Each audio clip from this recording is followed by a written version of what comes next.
HMPV virus का MP में बढ़ता खौफ। इंडिया में अब तक आधा दर्जन से अधिक मरीज। जबलपुर सहित आसपास के जिलों में अलर्ट जारी। कोरोना पॉजिटिव का पहला केस यहीं पर मिला था।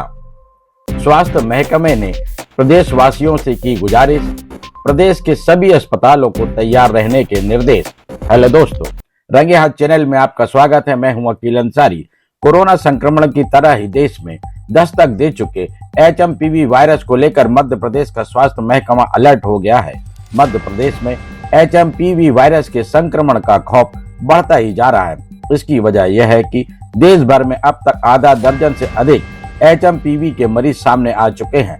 बढ़ते संक्रमण को देखते हुए मध्य प्रदेश के शहर जबलपुर और उसके आसपास के जिलों में अलर्ट जारी किया गया है। आपको बता दें कि मध्य प्रदेश का जबलपुर शहर ही वह जगह है जहां कोरोना वायरस के सबसे पहले 4 मरीज मिले थे।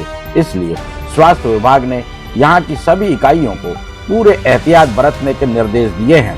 सर्दी, खांसी, बुखार और सांस लेने में तकलीफ वाले मरीजों को जरूरत के हिसाब से आइसोलेशन में रखने की बात कही है। कोरोना संक्रमण की तरह ही HMPV के लक्षण हैं और उसका प्राथमिक उपचार भी वही है। स्वास्थ्य विभाग ने इस तरह के सिम्टम्स आने पर घरों में ही रहने की अपील की है। भीड़ भाड़ और सार्वजनिक स्थानों पर जाने से बचने की सलाह दी है। बताया जाता है कि हवा के कांटेक्ट में आने से HMPV संक्रमण और फैलता है। संक्रमण को लेकर जल्द हेल्थ गाइडलाइन जारी की जा सकती है। आइए आपको अब इस नए वायरस के बारे में विस्तार से बताते हैं। ह्यूमन मेटान्यूमो वायरस, जिसे HMPV के नाम से जाना जा रहा है, यह फेफड़ों को प्रभावित कर रहा है। इसके चलते फ्लू जैसा संक्रमण होता है। यह वायरस ठंड के मौसम में ज्यादा नुकसान पहुंचाता है। यह प्रभावित व्यक्ति के सीधे संपर्क में आने से इस वायरस का खतरा हो सकता है। जहां तक इसके लक्षणों की बात है तो इसमें खांसी, बुखार, गले में खराश का, नाक का बहना या नाक का जाम हो जाना आदि हैं।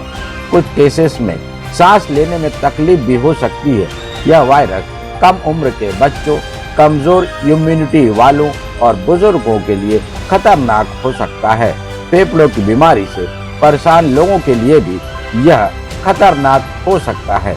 आइए आपको सुनाते और दिखाते हैं कि regional director health Sanjay Mishra ने इस वायरस को लेकर क्या कुछ कहा है। जी, ये ह्यूमन मेटान्यूमो वायरस जिसकी जानकारी चाइना से शुरू हुई पिछले 15 दिन से और काफ़ी गंभीर वहाँ उसने प्रभाव डाला है। हमारे देश में अभी 5 बच्चे प्रभावित मिले हैं। वो सभी 1 साल से कम उम्र के हैं, बेंगलोर और अहमदाबाद में। राज्य में अभी इसी तरह का कोई भी मरीज़ नहीं मिला है मध्य प्रदेश राज्य में। और भारत शासन की तरफ से आज या कल गाइडलाइन जारी होने वाली है और मध्य प्रदेश शासन से भी गाइडलाइन जारी होगी। हम लोगों ने स्थानीय स्तर पर हमारे डॉक्टर्स को, पैरामेडिकल स्टाफ को ये जानकारी दे दी है कि यदि सर्दी, खांसी, बुखार और सांस लेने में तकलीफ़, इससे संबंधित कोई भी व्यक्ति, बच्चा आता है तो यदि भर्ती करने की ज़रूरत है तो उसको आइसोलेशन में भर्ती करें।